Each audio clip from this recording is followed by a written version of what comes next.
one's one we've been looking forward to for a while.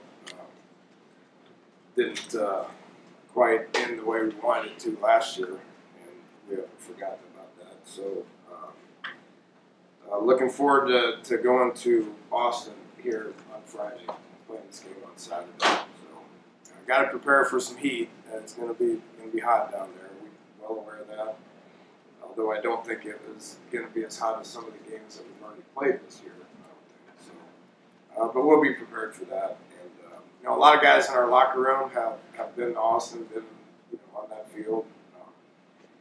Don't think we'll be surprised by any of the excitement that they have surrounding their program at this point in time. So, but it'd be next one. We got to get ready to play every week. If you've learned anything from the last two games we played, you're not going to play. You're going to get beat.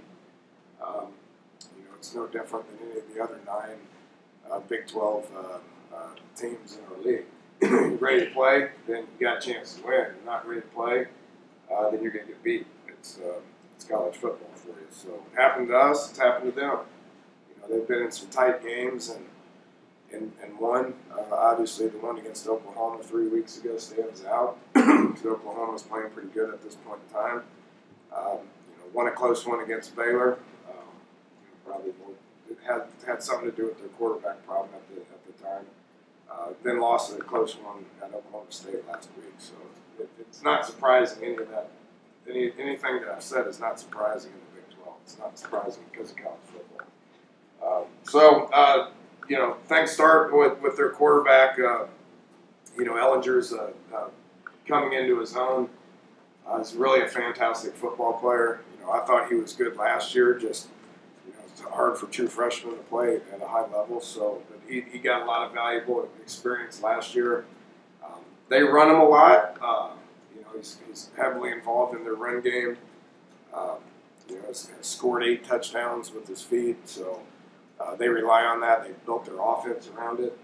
It's no different than what Coach Herman did at Houston or even his days at Ohio State. He always ran the quarterback. He's pretty good at it. He's 6'3" and 225. He looks every bit of it. He looks to me like he's much more comfortable in the pocket now. Throwing the ball well, made a lot of plays, extending plays last week against Ohio State, and looks comfortable doing so. I think they're good up front. line wise, I think they do a great job. Herb Hand is a name that everybody remembers.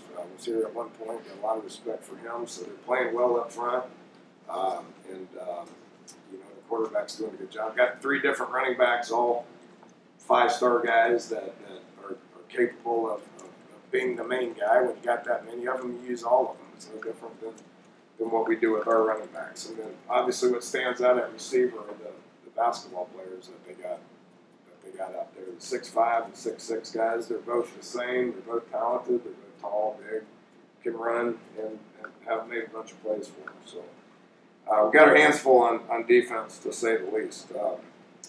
Defensively, I think Todd Orlando's done a good job with that group. He's no stranger to this part of the country. He's from Pittsburgh. Coached at UConn. Got a lot of respect for him with what he's done. But getting those guys playing hard, they got a lot of older guys, experienced guys, a lot of guys that Coach Strong recruited. And now 4 years later, we've faced a lot of these guys for the last 3 years. A lot of seniors on that group. I'm glad about 3 of them came out early. That would be 3 more NFL caliber players that would mix in with that defense that they got, which would be scary. But with that said, they got a lot of experience, a lot of older guys mixed in with 4 or 5 more 4 and 5-star guys that are playing as true freshmen. And 2 of them are starting, and a couple of the other ones play a good bit as well. So a lot of talent on that defense. They're big up front. We've got linebackers that make tackles, safeties that run, corners that cover. Offensively, we've got our work cut out for us. They're going to be very multiple with what they do as well. Special teams-wise, I think they do a great job. They have, we got Billy the kicker. They got Dicker the kicker. So the freshman kicker is a good player. know, he's doing a good job with his field goal stuff. And then another Australian punter that, thank God, is not quite where the other one was. The other one is like performing at an NFL Pro Bowl level in the NFL, but this guy's, I think, going to be a pretty good one for him. So, you know, but you can tell they spent a lot of time with special teams. They got really good players, obviously, and spend the time with it, coach them up, so their schemes are sound and their specialists are pretty special. Return-wise, they got, you know, several different ones they put back there. They're trying to get 17 to be the guy. Jameson, he's a dynamic freshman, you know, probably another 5-star guy that they put back there that has skills. You know, they beat Kansas State on the punt return, which, you know, Kansas State's the one that usually wins on punt returns, but they beat them on a punt return, forced a fumble on their punt return. So in a close game against Kansas State, special teams was the difference. Which is ironic saying that against the Kansas State team. So they do a good job, you know, in all three in all three phases. They do a good job. They got loads of talent. You know, our guys are going to be excited about going to Austin and playing that environment. You know, looking forward to it. I know we'll be ready to go. Coach Hunter, what you got? This deep in the season, you've probably seen a lot of almost everything. But does Texas do anything unique that you're going to have to adjust to? Well, no. They're good at what they do. They have good schemes. Their offense really kind of reminds you a lot like what we were 2 years ago with Skyler, because we ran him so much. You know, they got good passing game schemes. You know, they're sound up front. They want to run the ball. They get the quarterback involved in it, so you got to account for him. And then they can drop back and throw it to NFL receivers, you know. So, you know, it's not like we haven't seen that. I mean, Texas Tech had 6'5" receivers, and you know, we had to defend against that. You know, Iowa State does a lot of stuff with motions and tight ends and quarterback run game. You know, so we'll have a feel for what they do. The hard part about it is defending it, obviously. You know, and then defensively. It's a 3 down front that can kick to a 4 down front, a lot like Iowa State, a lot like Kansas, a lot like Texas Tech. You know, they do the 4 layers of defense, you know, with that extra safety, like Gibby's done forever. You know, how much they get that guy involved in the run game is what we're going to have to figure out.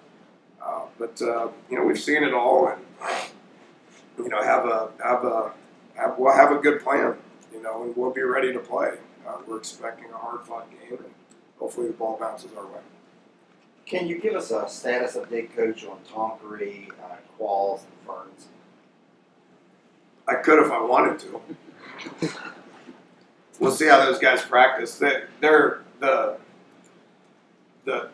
2 long-term guys that have been hurt for 6 months are now ready to play. We got to go out and practice. You know, I'm not saying they're playing or I'm not saying they're starting or any of that. We got to go out and practice and see how it looks. You know, if they help us, then we play them. If they're not ready to go and they can't help us, then we won't play them. Tonkery's in the same boat. Pitts is in the same boat. Joe Brown's in the same boat.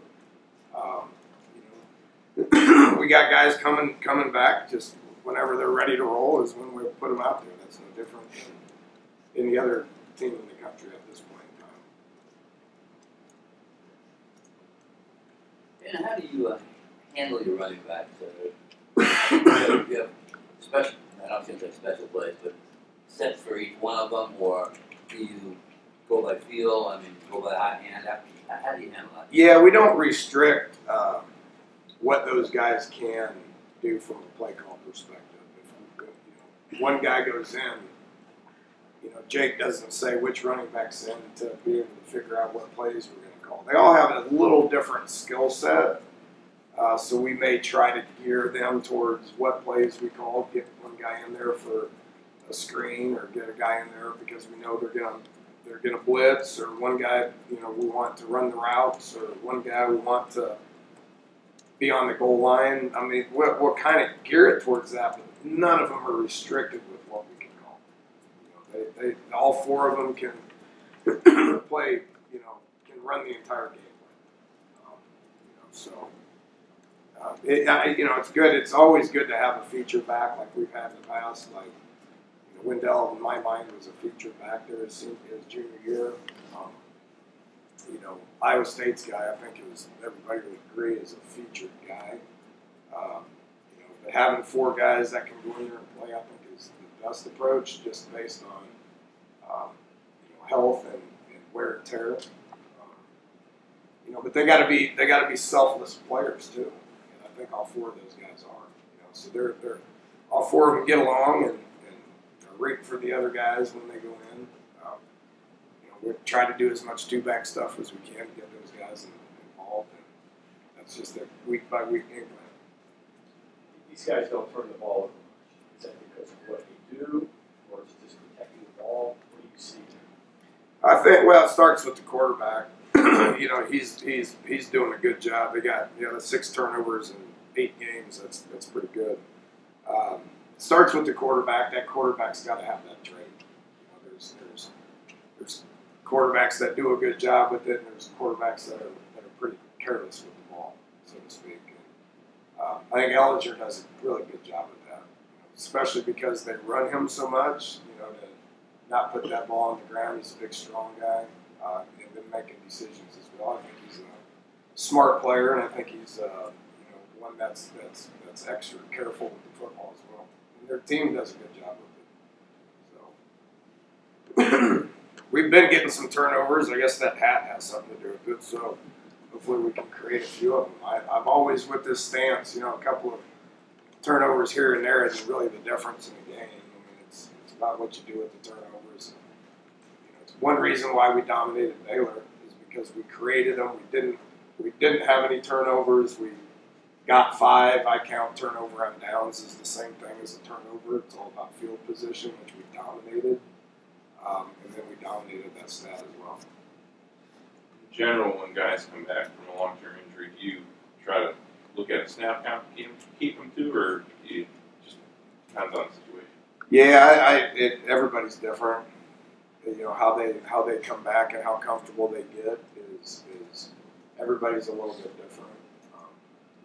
We got a pretty good medical staff here that is careful enough to where they're not going to put them out there before they're truly ready. There's so many different tests that they can do to make sure that they're ready. But then there's the mental aspect of it as well. That's why you gotta practice. The guys are cleared. That doesn't mean they're going to play.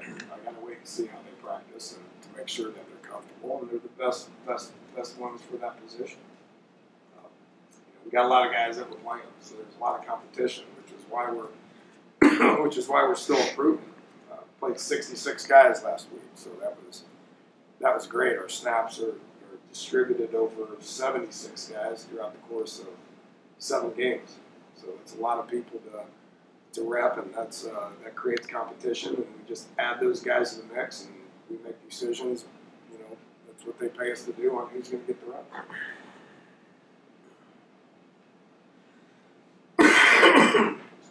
Austin unique in terms of just environment, and the stadium. Not the stadium, but It's a 100,000 seat stadium. That's a little different than most. I've seen that place really good. So most of our guys that are on our team can understand that environment. We've played in those environments before.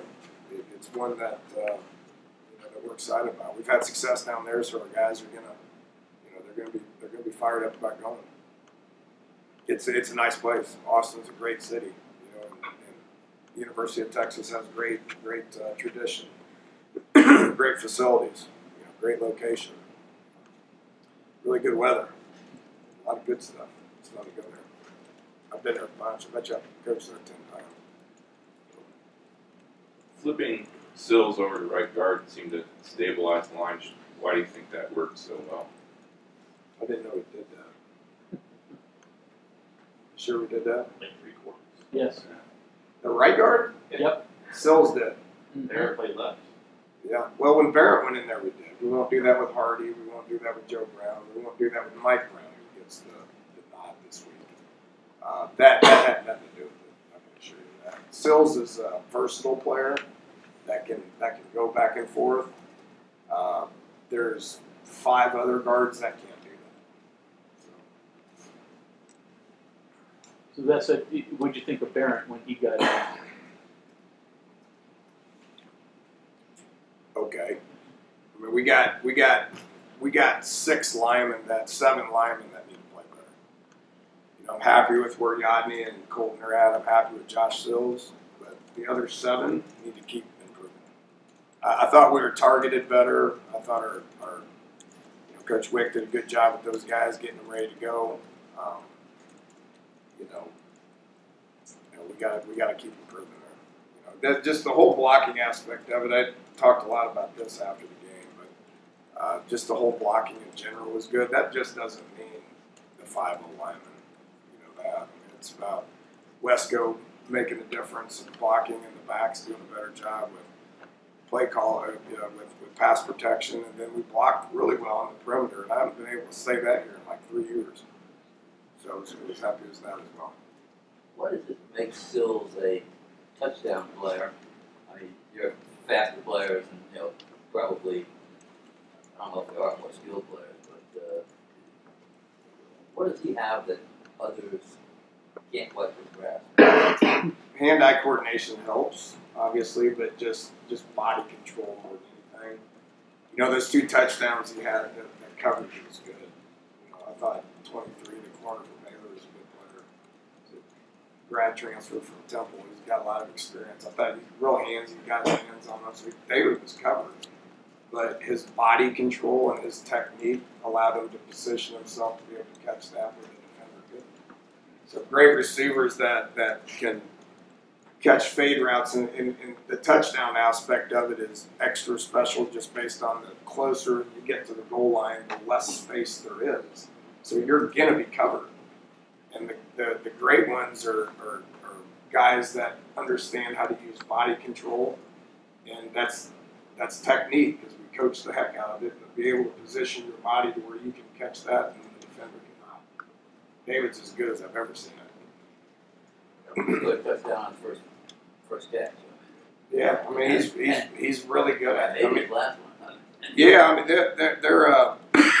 there's guys that, and I think there's a mentality that needs to exist to be able to score. I mean, we talk a lot about that. Find guys that can score.